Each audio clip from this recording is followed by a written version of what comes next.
Hi everyone, my name is Ray Noble from Success Academy, and I have the privilege of being your host for this webinar. It's one in our series of to help businesses, small businesses, business people get to their level of success. Today we have a wonderful presentation that's brought to you by Dan Fowler. He's a BNI member from California, and his company is Red River Productions. His area of expertise is media creation services. Previously has been a graphic designer, character animation in Hollywood, and manager of media technologies for Gemini partners. He's a resident of Huntington Beach. He has clients like Kaiser Permanent, Webster University, and SoCal BNI. And he's going to talk to us today about social media, particularly relating to Facebook, and I'm sure that we're all going to get a great deal of useful information. I'm going to hand it over now to Dan. Hi, Dan. Well, hi, Ray. How you doing? Fine, thank you. Well, I just wanted to thank you for having me on today. My background, as you mentioned, is in media content services. I've been doing media content, radio, television, film for the past 18 years. I deal strictly with businesses and corporations these days, dealing with their media content. And about 5 years ago, when the social media push revolution was just a fledgling, I started noticing that social media was a perfect distribution model for the media content that I already create. So I immersed myself in that universe, and I was able to ascertain the connections between the renewable, refreshable content that I was already creating for clients, to give them an opportunity to use this in a distribution model called social media, Facebook or LinkedIn or whatever site we maybe use, to help them market and expose their company, products, services, etc. better, and actually build better loyalty and a better following when it comes to not just a follower, virtual follower, but a follower of their product, services, and of course conversion of sales. So that's what kind of led me to this point now, and there's those two sides to my business, the content creation and the strategic application of social media with those media services. Right. Now, I know a lot of people are struggling with social media, what it is and how it can be useful. And these days there seems to be so many people that call themselves social media marketeers. How do you distinguish yourself from the masses and position yourself as the must-have professional for social media marketing? Yeah, that's a good question. I guess the big thing would be my media content creation background. Many social media marketers that I come across have a sales background or have a marketing or PR background, but they don't have, traditionally, they don't have a background in actually creating the renewable, refreshable content that is required within a social media environment. That constantly, social media is a beast. It eats that renewable, refreshable content, and you constantly need to feed the beast. And in order to do that effectively and consistently, you need to be able to have someone on your team that can actually provide those innovative ideas and actually execute on them too. Also, my approach to social media content anyway is renewable, refreshable, but also polished. Polished meaning it is user generated, but it looks professional. Having a professional presence within that environment is going to help you stand out above the crowd. So those are you can't just keep on putting amateur videos in there. Right, I agree. I'm 100% agreement there, and my clients agree with that as well, and they see the difference in the results. Right. Now I know that at the end of the call you've got something special to offer the listeners, but we'll get to that in a little while. Okay. So just to go back to your background in film production, how do your media production talents translate into social media, the ROI for your clients? Are there specific strategies that you use to make your methods successful? Yeah, to achieve social media ROI, there's two different stages to that. There's obviously the relational part, and then of course the actually conversion of sales ROI part. And what I find that a lot of companies, big and small, they jump into social media and they are just trying to sell, sell, sell, sell.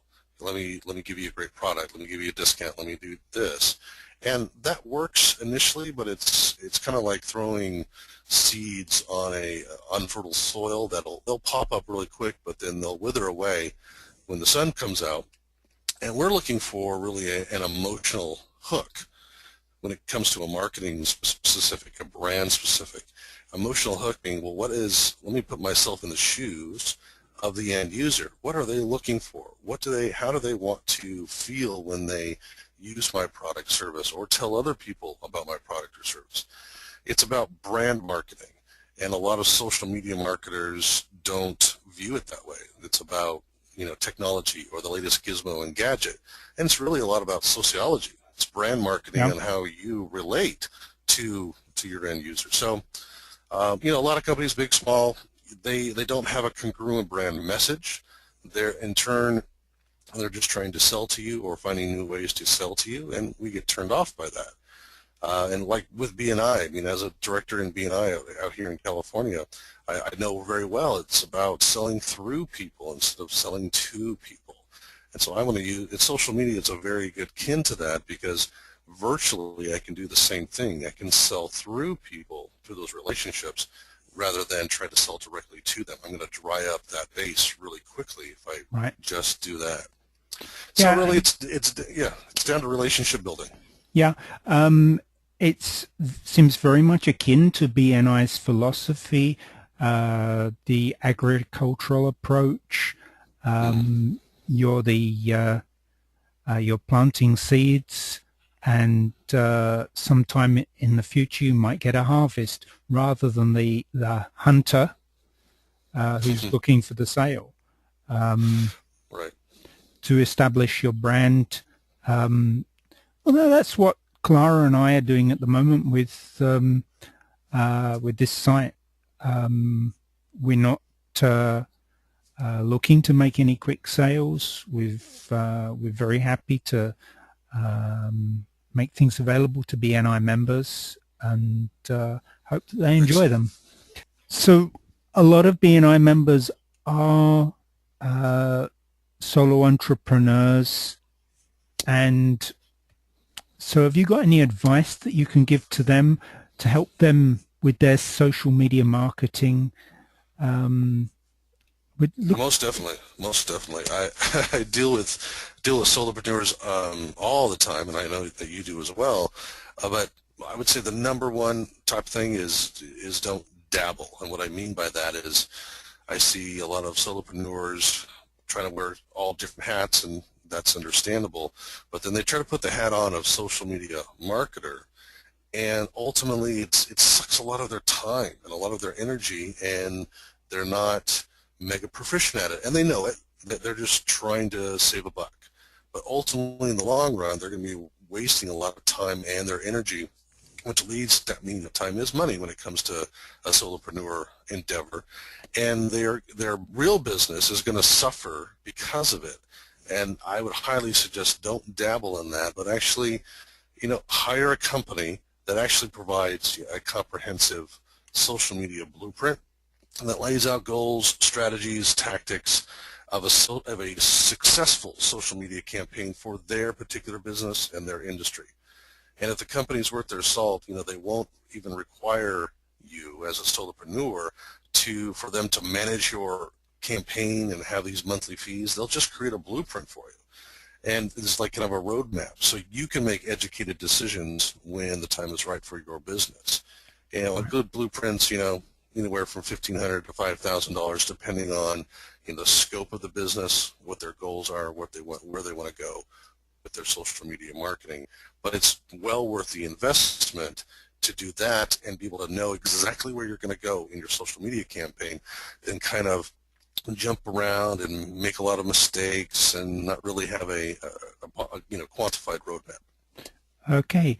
The roadmap. So it's a strategy that people can implement themselves in many cases. Yeah. Yes. Yes. And sometimes it's better not to go and have. It's better not to go to a one-stop shop. I'm leery of one-stop shop places. I would prefer to work with multiple different specialists that do really well at certain areas of social media. There's many layers to that onion of social media. Yeah. And you want to make sure you have the right specialists in place for your entrepreneurial endeavors to make that work. Because sometimes if you do a one-stop shop, you might get locked in to something that is really not perfect for your business. And there are so many social media platforms.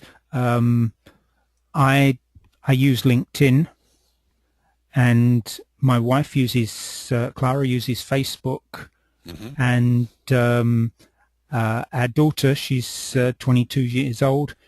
She helps us on both. Yeah, right. Because she is a lot better on Facebook. It just comes natural to her. Sure.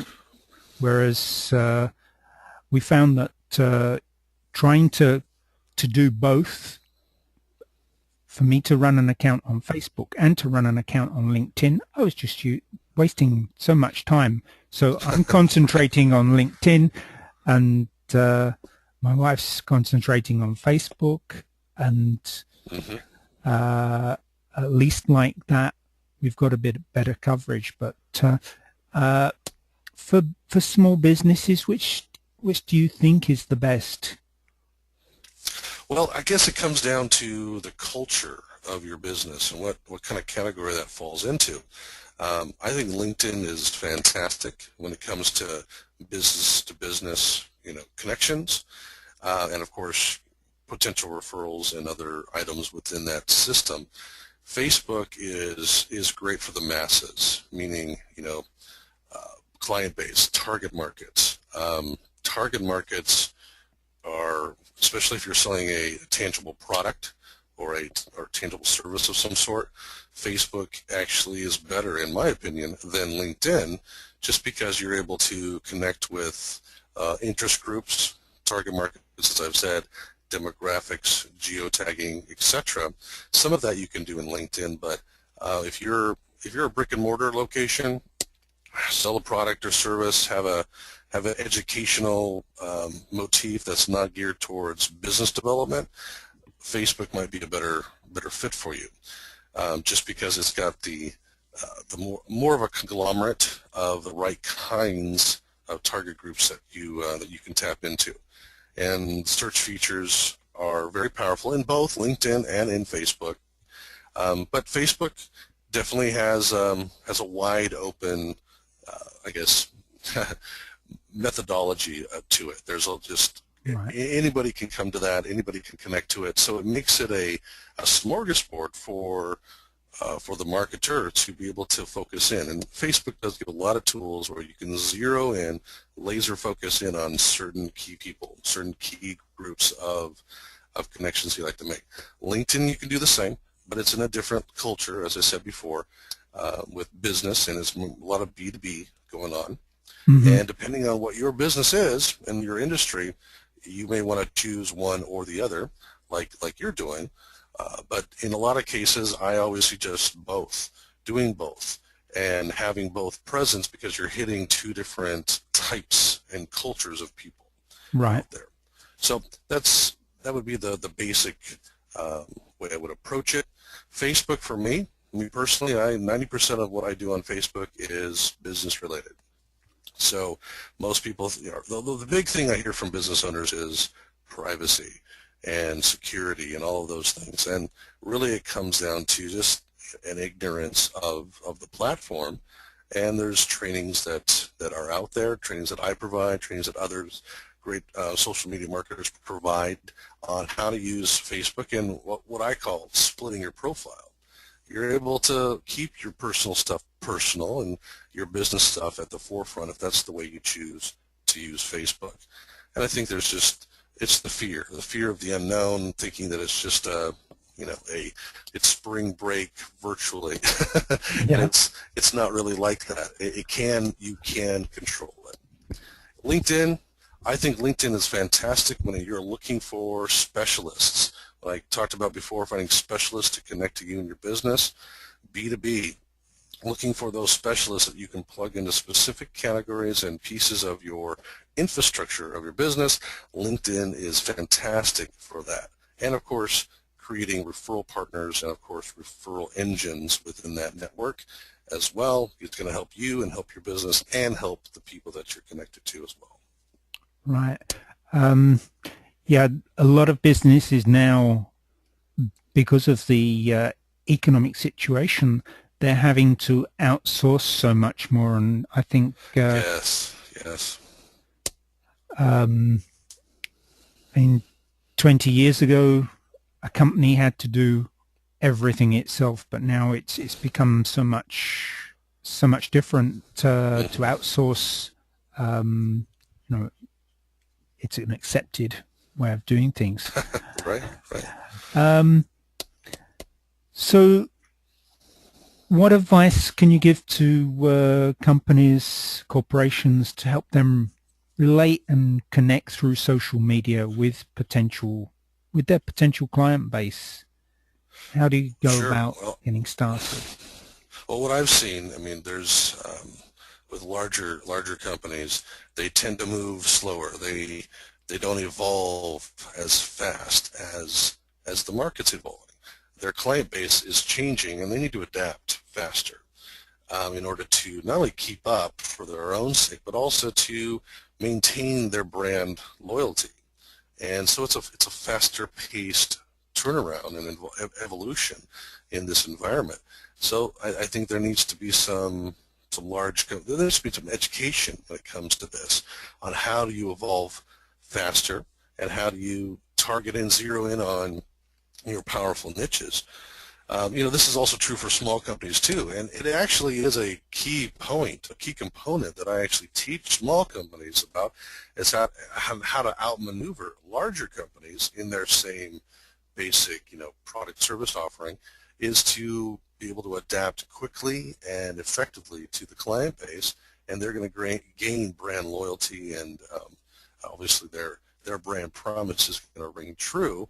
And this is where I think I saw this in the film industry, in the television industry, when the onset of with the internet, and of course with downloading content, watching movies online, the film industry and the TV industry was scrambling. They were so behind. They couldn't catch up fast enough. They're doing better now, but initially they were running around trying to figure out what the next thing is, because they were so entrenched in their convention that this new technology just threw them for a loop, and the ability for individuals to choose when they watch things and how they watch items. TiVo was the beginning of that. That changed the whole concept, and it took them a while. It took several years for them to actually catch up to the evolving client base.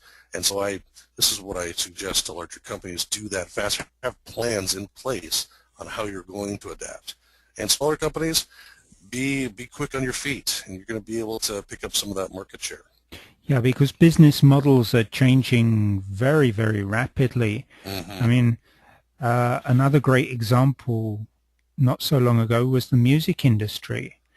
And now we see it in the software industry, where the small open source providers, they're coming up with all these applications that all fit together and complement each other. And we've even seen Microsoft outsourcing all its testing. Yes. And I think it's Windows 8, where they've offered $100 to anyone who finds a bug and reports it to them to get people to do the testing for them. Right, right. That was a smart move. I think that was a very smart move. Yeah. But that's different. Like you said, it's totally different than it was just a few years ago.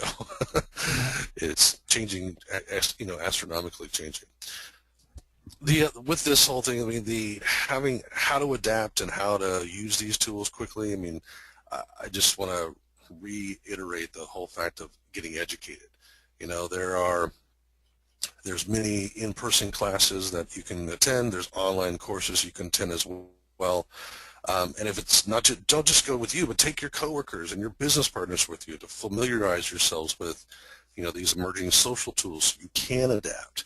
And it's not just about educating yourself so you can do it yourself, because then you're basically changing careers if you're going to do that.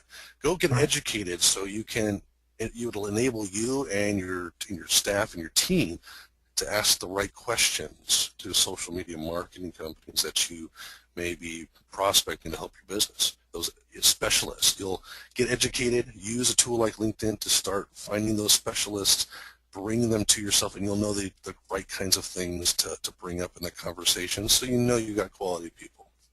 Right. I think a great problem for people who are not very computer literate is the fear of actually sitting down at the keyboard and getting things started. But it's like learning anything. You need to practice. You need to jump in there and do it, and then it becomes easier. I think the other thing beyond that is also not just the technology part, but I find that most social media is all about the psychological or sociology part. And once business owners that I have trained in my classes realize that, I'm doing these things already. I'm a salesman. I already work these, sociology systems, and now I just have to learn a little bit of technology in order to help me do exactly what I've been doing from day one. I'm just doing it using different tools in order to go down those roads, and some light bulbs go off. And they go, oh, okay. I'm learning the tech. This is not the end all be all. It's going to complement what I've always been doing. I don't have to reinvent the entire wheel. Yeah, and a lot of us come from a situation where we're learning something new, and we're afraid of it, whereas our children just picked it up and started and had fun, and they got into it from a very early age, so they were very relaxed about it. They didn't have the fear about making mistakes, and when we managed to get a little bit of proficiency at a couple of programs and realize how easy it can be and what great things you can do with technology, then it all becomes so much less stressful. I was shooting a lot of home movies, and I finally got Premiere and started stitching them together and putting in transitions, adding music and things like that. So excellent, yes. And I did get involved in filming a few weddings, and no thanks. That's too much like hard work. They took the fun right out of it. Right? Yeah, it did, having deadlines and whatever. But practicing as a hobby, getting into film production, that made it a lot more fun. Because now you can do so much with your films, and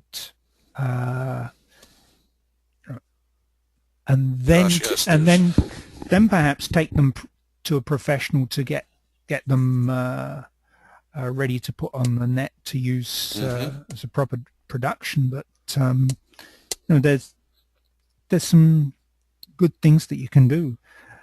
Definitely, that you brought up video and creating videos on your own. I mean, YouTube. I mean, YouTube is the #2 search index in the world.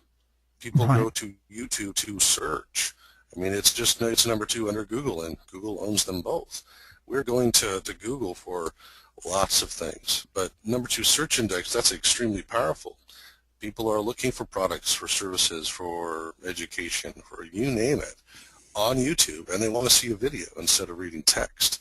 That's a major difference just in the last few years, how that's bumped up. If you're not using video to promote yourself, your business, etc., it's something you're missing out on a large demographic of people that could become your potential clients, and that's something that I'm a big proponent of, is get into that video world and bring some media content to the table, whether it's from your own company base or hiring a professional, etc. But jump in that game, because you're leaving money on the table if you don't.